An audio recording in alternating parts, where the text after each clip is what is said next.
Good morning students, आपका स्वागत है ऑनलाइन क्लासेस में। हम उर्मिला देवी पीजी कॉलेज से बोल रहे हैं और मैं आपको बेसिक थर्ड ईयर जूलॉजी में फर्स्ट पेपर इकोनॉमिक जूलॉजी में आपको वेक्टर एंड टेस्ट के बारे में पढ़ा रहे थे। अभी तक जो पिछला वीडियो हमने बनाया, अब हम टर्माइट्स और दीमक और व्हाइट एंट्स। टर्माइट्स का नाम आप लोगों ने सुना भी होगा छात्रों। टर्माइट्स जो होता है दीमक को कहते हैं और दीमक जो कीड़ा है उसको हम सामाजिक कीड़ा के नाम से भी जानते हैं। तो सामाजिक कीड़ा है क्या चीज़ छात्रों?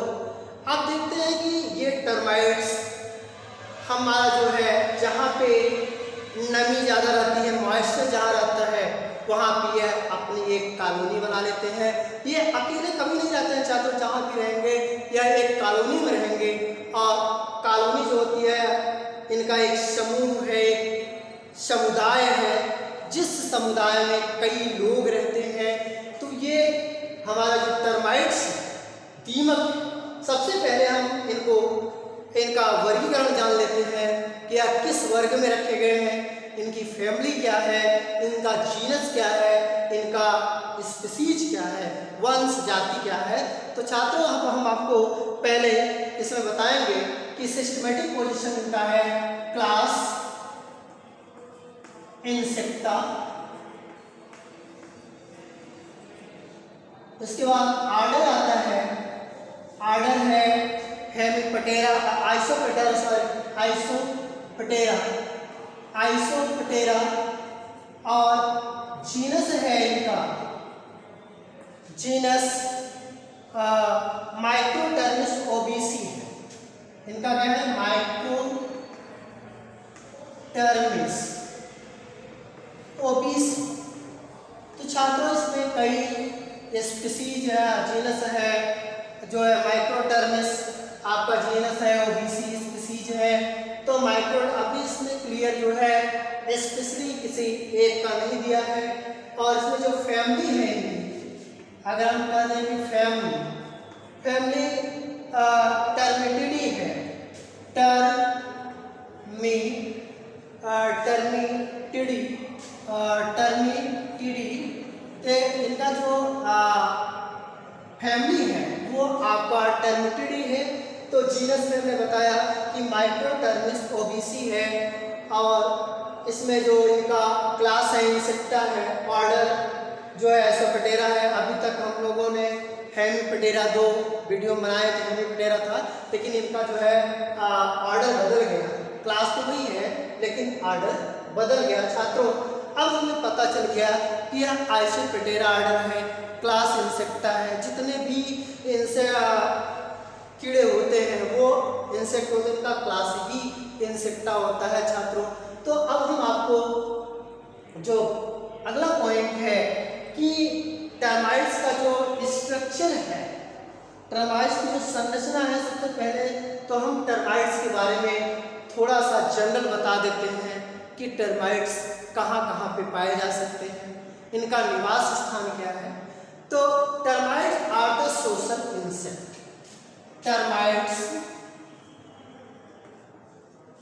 Are the social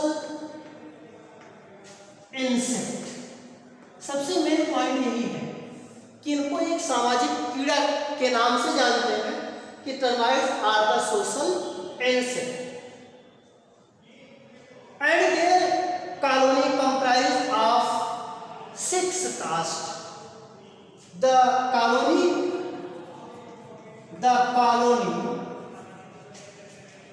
in found 6 caste। छात्र यहाँ पे 6 जातियां होती हैं टर्माइट्स हमने आपको पहले भी बता दिया कि यह एक कॉलोनी में, एक समूह में पाए जाते हैं। तो इनका जो समूह होता है उसमें 6 जातियां भी होती हैं। 6 जातियों में आपका जो है इसमें विंग एडल्ट्स पहली जो जातियां हैं वे आपका विंगेड एडल्ट ये आपका कास्ट है, तो कास्ट विंगड एडल्ट। दूसरा है आपका विंगड एडल्ट के बाद है क्वीन किंग, तो क्वीन। तीसरा किंग, और चौथा है complementary caste, complementary caste, complementary caste चौथा है। इसके बाद जो है वर्कर एंड सोल्जर, पांचवा आपका वर्कर, और छठा है आपका सोल्जर।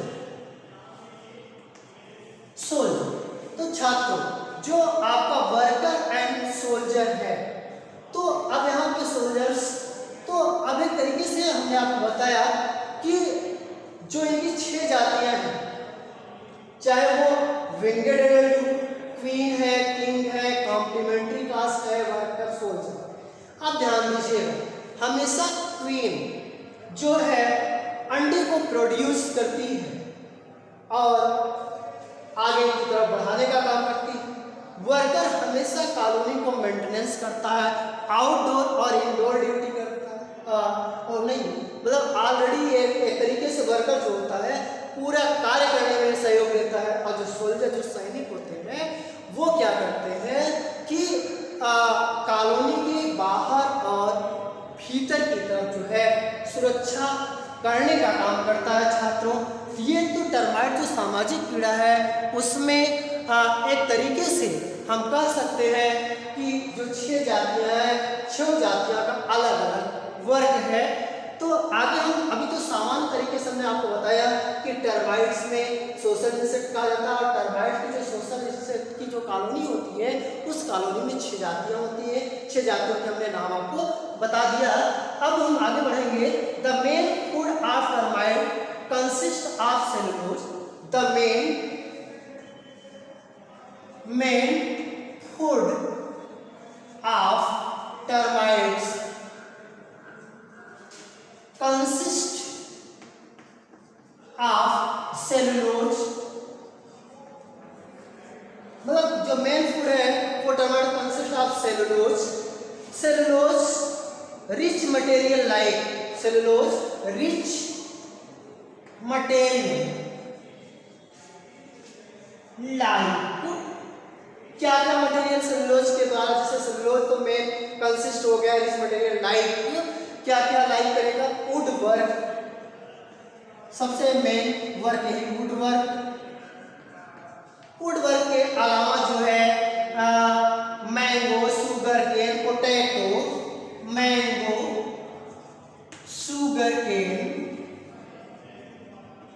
पोटैटो, ये सारी चीजें टर्माइट्स क्या करता है, उनका मेन भोजन है। Potato it's are found commonly living under the ground but their earth are the moist। तो ये ध्यान दीजिएगा छात्रों कि जो टर्माइट्स का मुख्य भोजन है, कहा गया कि ये सेलुलोज लाइक मटेरियल, जैसे आपका वुड वर्क, जो ये वुड वर्क है छात्र, टर्माइट सबसे पहली बात ये है कि यह लकड़ी वाले प्लांट पे, जो लकड़ी होती है छात्र, हमेशा जो मॉइस्चर लगा रहेगा, जो लकड़ी में मॉइस्चर होगा, वहाँ पे इस प्लांट को, इस वुड को जो है वो खाने का काम करता है। दूसरा है कि मैंगो, जैसे आम होते हैं, आम पे भी ये लग जाते हैं। शुगर के जो गन्ने का प्लांट होता है उसमें भी लग जाएंगे। पोटैटो, पोटैटो में भी, क्योंकि जब पोटैटो बोया जाता है तो वह मॉइस्चर, जहाँ मॉइस्चर होता है वह जमीन के नीचे जाकर के उसके प्लांट को ही कटिंग कर देंगे, उसको पनपने ही नहीं देंगे छात्रों, तब जाकर के क्या होगा, वो समाप्त होने लगेगा। और गन्ने के प्लांट में भी इसीलिए कहा जाता है छात्रों कि जब भी गन्ना के प्लांट को बोया जाता है जमीन में, तो वहाँ पे क्या होता है कि डीडीटी पाउडर से उसको जो है स्टेरिलाइज किया जाता है। उसको एक तरीके से इस दीमक से जो है पहले ही उसको ऑब्जर्व में परीक्षण करके फिर उसको जो है बोते हैं ज़मीन में, ताकि ये दीमक उस पर न लगे और उस प्लांट को समाप्त न करे। नहीं तो क्या है कि गन्ना बो दें, अब बोने के बाद क्या होता है कि वो धीरे धीरे 2-4 दिन में वो काटना शुरू कर देंगे धीरे धीरे। इसी तरीके से छात्रों, अगर हम कहते हैं कि धान की फसल है या गेहूं की फसल है, अभी धान में ही लोग धान की रोपाई करते हैं तो दीमक की दवा डालते हैं। क्यों? क्योंकि नहीं तो सीध तो रहेगी धान के खेतों, जहाँ लगने वाले हैं प्लेस तो आप तो लगी जाएंगे, तो हम आपके मेहनत बेकार हो जाएगी। इसलिए हम क्या करते हैं कि टर्माइट्स को सबसे पहले उसकी सुरक्षा करके तभी हम प्लांट की सुरक्षा कर सकते हैं, अन्यथा हम प्लांट की सुरक्षा कर भी नहीं पाएंगे छात्रों। तो हम आपको टर्माइट्स का ये वर्क बता रहे हैं कि टर्माइट्स का जो फूड था कि हमने बताया कि इनका फूड यही है कि सबसे पहले लकड़ी, आम, गन्ने और आलू के पौधों पर भी ये अपना पूरी तरीके से परजीवी होकर के उस प्लांट को नष्ट करके अपना भोजन लेता है। अब जो है मेन ये है, हम आपको ये भी बता दें छात्रों कि दीमक उसी प्लेस पे लगेगा, इन सबको छोड़ के कच्चे मकान जहाँ रहे या जहाँ पे शीत ज़्यादा पहुँचेगी वहाँ पे ये अपनी एक कॉलोनी ज़रूर बना लेते हैं। इनका सबसे सूटेबल स्थान ये है कि ये जहाँ पे कच्चे मकान होते हैं, कच्चे मकान क्या है, लकड़ियों के बनेंगे, मिट्टी के बनेंगे और मिट्टी में मॉइस्चर रहेगा, तो वहाँ पे ये अपनी एक कॉलोनी बना के रहना शुरू करते हैं और उस कॉलोनी में 6 जातियाँ रहेंगी। अब आगे है सोशल ऑर्गेनाइजेशन। सोशल ऑर्गेनाइजेशन सामाजिक, इनका ऑर्गेनाइज क्या है, सामाजिक ऑर्गेनाइजेशन में क्या दिखाया जाएगा छात्रों, तो उसको हम बताने चल रहे हैं। The colony of termites is well manage by division of labour and comprises of reproductive caste and sterile caste. इसमें जो आपके 2 कास्ट होते हैं, 2 कास्ट, एक आपका स्टेराइल कास्ट, ये आपका दूसरा, पहला और दूसरा आपका रिप्रोडक्टिव कास्ट। तो छात्रों ये 2 कास्ट होती हैं। अभी हमने सोशल ऑर्गेनाइजेशन के हिसाब से देखें तो टर्माइट्स की आपके 2 कास्ट बेन है, स्टेराइल कास्ट और रिप्रोडक्टिव कास्ट। तो छात्रों अब यहाँ जो रिप्रोडक्टिव कास्ट की बात करें, सबसे पहले हम रिप्रोडक्टिव कास्ट की बात करते हैं, जो आपका दूसरा है, ये आपका पहला, जो ये आपका दूसरा है और ये आपका पहला है। तो पहला आपका जो पॉइंट है वो है आपका रिप्रोडक्टिव। तो रिप्रोडक्टिव जो कास्ट है वो रिप्रोडक्टिव कास्ट में आपके निम्नलिखित कास्ट आएंगे, उसको हम आपको स्टेप बाय स्टेप बता देते हैं। तो reproductive caste is comprise of 4 type. Reproductive जो कास्ट है वो 4 टाइप की होती है, ये 4 प्रकार के होते हैं। अब देखते हैं कि कौन सा वो प्रकार है। फर्स्ट प्रकार है, पहला है आपका कॉलोनाइजिंग एडल्ट,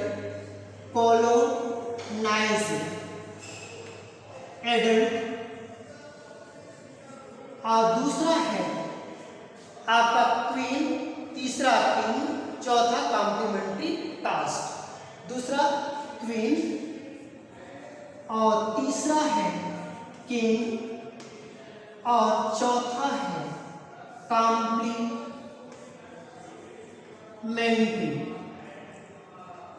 कास्ट।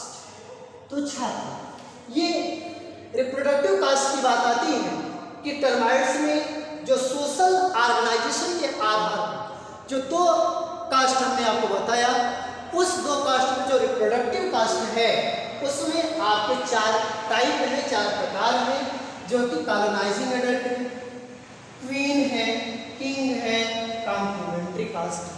तो छात्रों अब हम आपको पहली जो जाति है कॉलोनाइजिंग एडल्ट के बारे में बताएंगे। तो सब कॉलोनाइजिंग एडल्ट को किस प्रकार हम डिफाइन कर सकते हैं उसको हम बताने चल रहे हैं। तो छात्रों, अब हम आपको बताने चल रहे हैं सोशल ऑर्गेनाइजेशन में जो रिप्रोडक्टिव कास्ट है। रिप्रोडक्टिव कास्ट में जो पहला है कॉलोनाइजिंग एडल्ट। तो कॉलोनाइजिंग जो एडल्ट है, they are produce in a good number in rainy season. They produce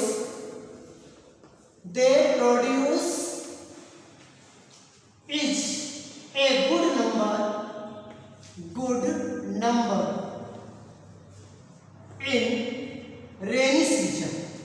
rainy season में जो है अच्छा जो है रेनी सीजन में एक तरीके से पूरी तरीके से अपनी जातियों को बढ़ाने का काम करते हैं कॉलोनाइजिंग एडल्ट में। कि एक तरीके से वह जब रेनी सीजन बरसात का टाइम आता है छात्रों, तब इनका जो है संख्या बढ़ती जाती है, क्योंकि बरसात के समय में ही इनका गुड सीजन होता है। जैसा कि हमने लिखा भी है, उसे बता भी रहे हैं कि गुड सीजन होगा, गुड नंबर वो बढ़ाएंगे। और अगर दूसरा सीजन होगा गर्मियों का सीजन, तो उसमें नहीं बन पाएंगे, या फिर विंटर सीजन होगा फिर पूरी तरीके से ये मैनेज नहीं कर पाते हैं। तो rainy season and are winged male and female. उस समय क्या है कि winged male and female.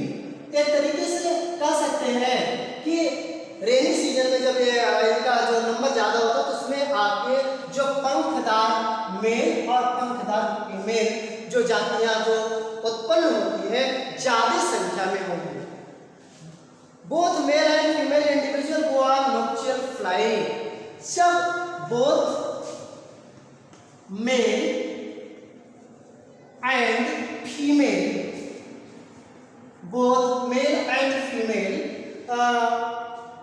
individual go on individual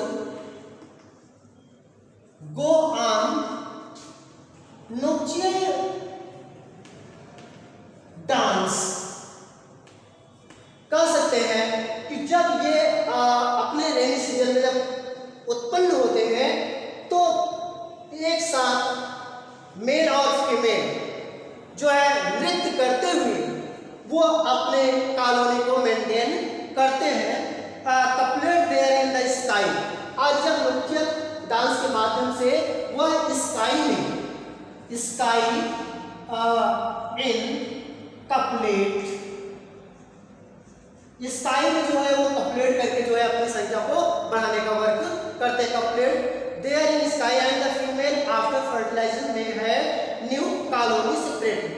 एक तरीके से जब ये आप कह सकते हैं कि जो कॉलोनाइजिंग एडल्ट है, इनका जो समय है वह बरसात के समय में होता है, और बरसात के समय में मेल और फीमेल एक तरीके से नृत्य करते हुए, नृत्य के तरह जो है डांस करते हुए आकाश में स्काई में वह मेल और फीमेल अपने बॉडी को कपलेट करके रिप्रोड्यूस करके जो है फीमेल धीरे धीरे ग्राउंड पे आती है और एक नई कॉलोनी जो है बना करके वो सेपरेट करते हैं। एक क्या करेंगे, न्यू कॉलोनी जो है बना लेते हैं। न्यू कॉलोनी जो है तो तरीके से सेपरेट करेंगे, क्योंकि इनका जो नृत्य डांस के माध्यम से प्रोड्यूस कर लेते हैं।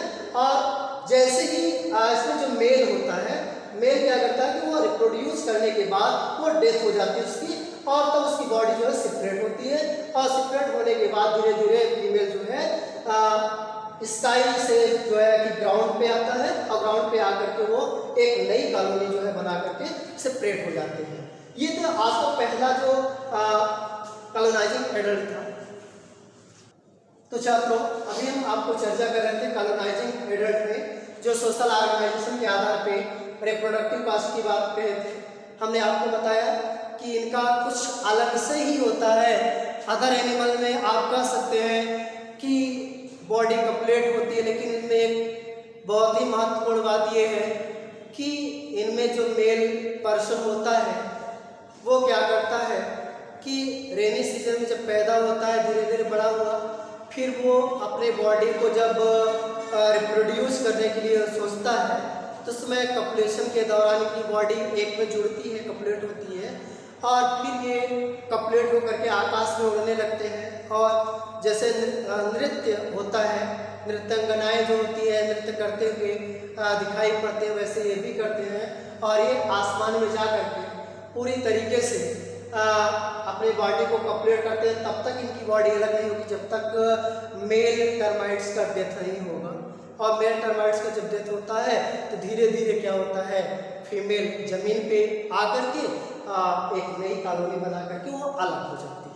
अगला है आपको क्वीन के बारे में हम बताएंगे कि सेकंड जो पॉइंट है वो है क्वीन। क्वीन मतलब आप जानते हैं रानी होती है, और रानी तो एक महान है कि रानियों का कुछ दर्जा ही अलग दिया जाता है। रानी का कार्य क्या है वो हम आपको बता देते हैं। सबसे पहली बात यह है कि रानी जो दीमक है वो एक तरीके से प्रोडक्शन अंडे देने का काम करते हैं। The queen is either develop from above mention colonising adult और form the wingless individual complemental of a colony. Queen क्या करेगी कि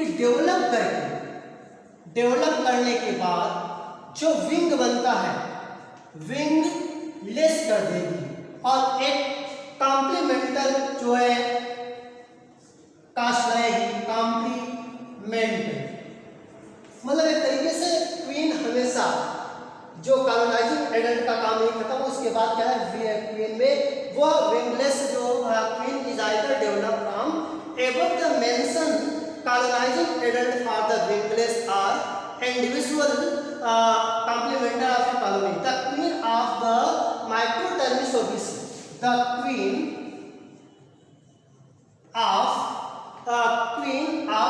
माइक्रोटर्मिस ओबीसी जो इनकी जाति है छात्र Microtermes obesi is 5 to 7.5 centimeter length, is 5 to 7.5 centimeter in length।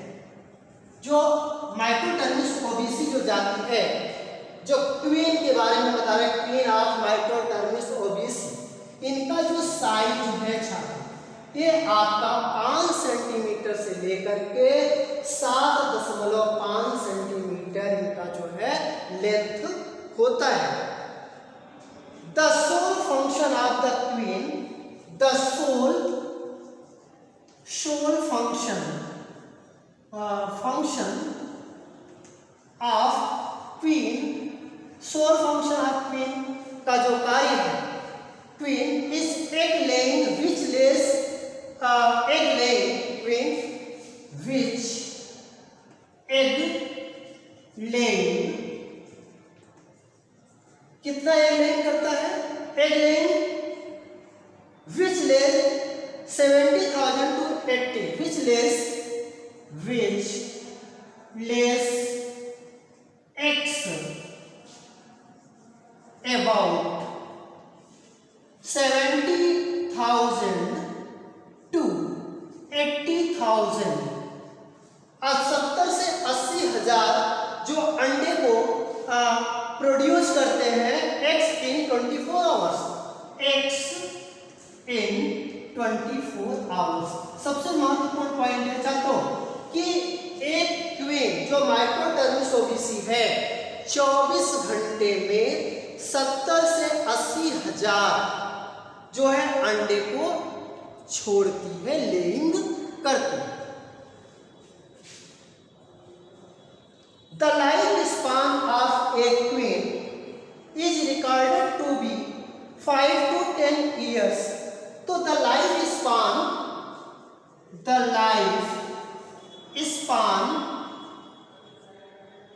Of Microtermes obesi, the lifespan of microtermis OBC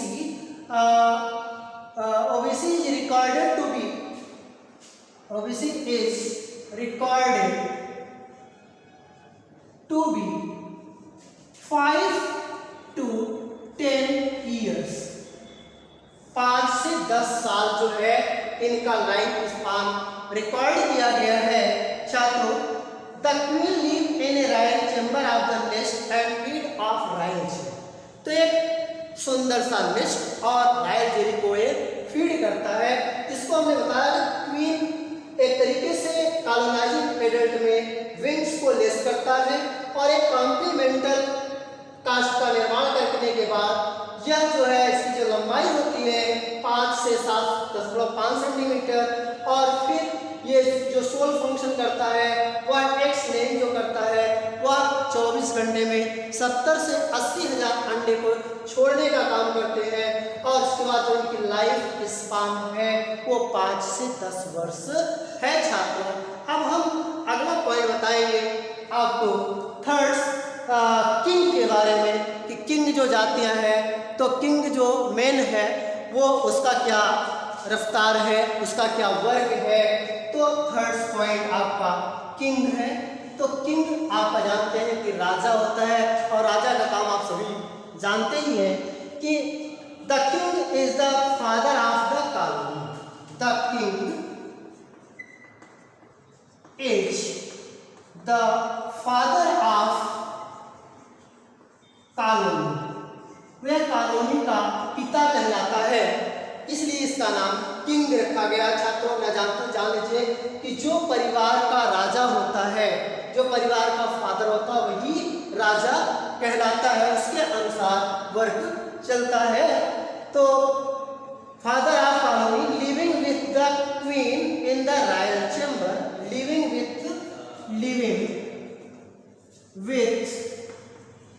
queen, living with a queen in the royal chambers, royal queen with the royal chamber। कह सकते हैं royal जो chamber बनाने का काम है वो queen का होता है, लेकिन जो किंग है वही लिविंग करता है। तो king is the father of the colony living with the queen in the royal chamber. It is developed from unfertilised eggs by feeding on nucleotides. तो जो किंग है वह अनफर्टिलाइज्ड एग्स का फीडिंग करता है। क्या करता है? अनफर्टिलाइज्ड एग्स को फीड करने का काम किंग करता है। किंग जो है जितने भी अंडे जो है वो फर्टिलाइज नहीं होते उसको किंग जो है खा लेता है। Life of the king is shorter than the queen. तो जो life of king the shorter than of queen, मतलब कि जो लाइफ स्पान है क्वीन की अपेक्षा किंग छोटा होता है, उसका लाइफ स्पान कम होता है। तो आप कह सकते हैं 5 से 10 साल है, किंग का हो सकता 2-4 साल ही, 2 ही 3 साल। तो ये उनका जो लाइफ स्पान कह सकते हैं कि life span queen is long and king is short। Later है आपका किंग मतलब क्वीन जो है बड़ा होता है किंग की अपेक्षा। So the king is replaced by a new colony. The king is replaced by a new colony. उसके बाद किंग जो है एक नई कॉलोनी भी निर्माण कर लेगा। अब चौथा क्या है कि कॉम्प्लीमेंट्री कास्ट। चौथा है आपका complementary caste. Complementary caste last है आपका जो रिप्रोडक्टिव कास्ट है। ये कॉम्प्लीमेंट्री कास्ट में सबसे पहले हम अभी आपको क्वीन, किंग और कॉलोनाइजिंग एडल्ट के बारे में बताया। अब जो है जो कॉम्प्लीमेंट्री कास्ट है ये भी आपका रिप्रोडक्टिव कास्ट कहलाती है। These are comprise both the sexes and may function as king or queen in emergency। मतलब किंग और क्वीन के इमरजेंसी में ये आपकी कॉम्प्लीमेंट्री कास्ट वर्क करता है। Emergency after feeding on a special diet to activate their reproductive by the worker. मतलब कि एक तरीके से जो कॉम्प्लीमेंट्री कास्ट होती है छात्रों, ये आपका जब किंग और क्वीन एक तरीके से किसी फंक्शन में अगर वो नहीं कर सकते हैं तो वहाँ पे कॉम्प्लीमेंट्री कास्ट की सहायता से वो अपना न्यूट्रिएंटिव डाइट्स जो है एक तरीके से लेते हैं। और हम कह सकते हैं कि ये हमारा जो रिप्रोडक्टिव कास्ट था ये बहुत ही इम्पोर्टेंट है और इसी के सहारे एक तरीके से पूरा जो है हमारा लाइफ साइकिल चलेगा। तो अभी हम आपको कॉलोनाइजिंग एडल्ट के बारे में और क्वीन, किंग और कॉम्प्लीमेंट्री कास्ट जो हमारा रिप्रोडक्टिव कास्ट है सोशल ऑर्गेनाइजेशन के आधार पर छात्रों, इसका हमने आपको डिस्क्रिप्शन किया। बाकी जो है अगले वीडियो में हम आपको क्या कहते हैं कि स्टाइल कास्ट के बारे में बताएंगे और स्टाइल कास्ट के साथ साथ जो है हम आपको पूरा उसका प्रिवेंशन एंड कंट्रोल बताएंगे। तब तक के लिए यहाँ यहीं पे समाप्त करते हैं। धन्यवाद।